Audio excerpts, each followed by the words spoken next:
Carb Day practice is complete here from IMS. But before we get into what happened on the track at IMS, we're going to talk about the obviously devastating news that happened in the NASCAR world. Of course, we're mainly focused on IndyCar, but this made national headlines in the racing world, and really, I would say, global headlines.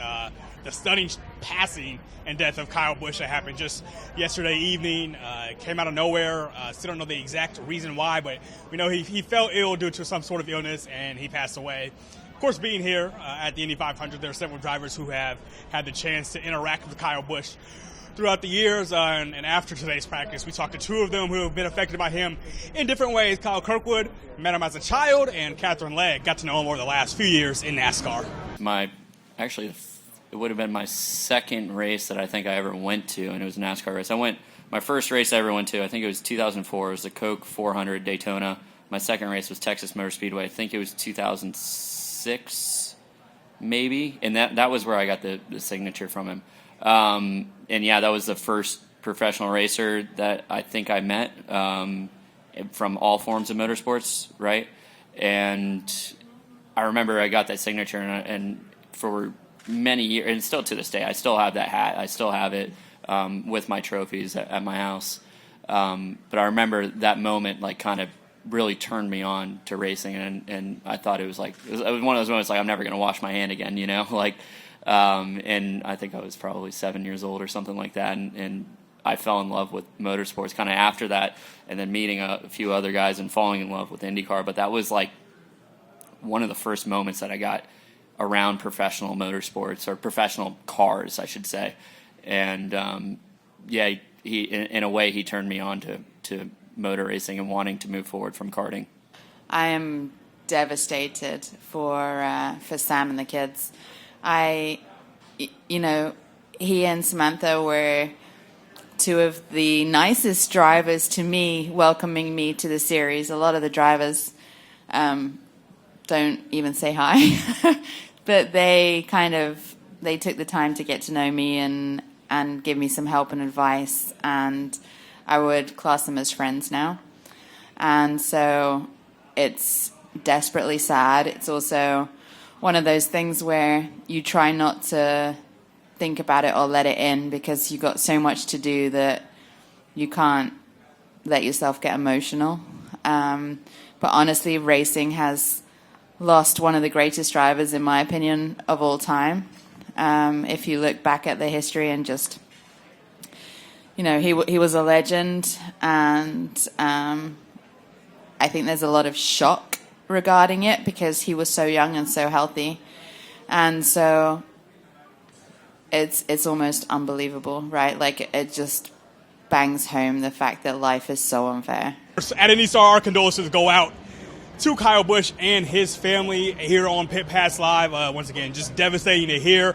We know here at IMS, at the 500 on Sunday, for lap 18 on the pylon here, they're going to show a special commemorative graphic to remember Kyle Busch, who, of course, won the Brickyard 400 twice at IMS in his career as well. So although he never became an IndyCar driver and never got to do the 500, which he wanted to do, he's somebody who has still made an impact here in Indy and here at IMS. Once again, condolences to his family. Moving on to what happened on track today, of course, the big storyline. Everybody wants to know what is going on with Alex Rossi. We know he got cleared yesterday, but as far as what does it look like, how is he going to drive?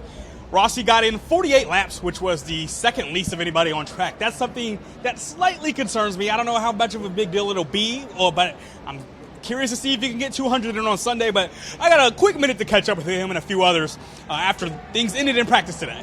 How are you feeling, first of all, and what was it like just get back in the car? I feel fine. It was good. It was really important that it didn't rain today for obvious reasons, and the 20-car crew did an amazing job to just as good as one man. Do you feel pretty good 200 laps with the injury right now? Yeah. How does the brace feel? What? How's the brace feel? It feels different, but it feels fine.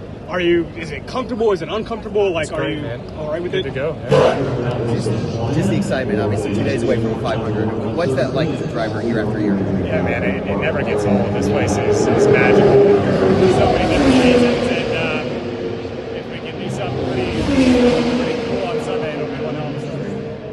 The 20 crew getting a lot done in a short amount of time. How did it feel out there? Yeah, it felt great. I think we kind of had to restart the month, what we would usually do on the first day, and just evaluate everything and make sure that all the boxes were ticked. But the team did a phenomenal job. The car feels great. The speed's what it needs to be, and good shout out. So, what's the weirdest message? I'm sure a lot of fans have come up to you about all this week. What's it been like just this week around here? I haven't really been here, dude. I've been in hospital. I know. So.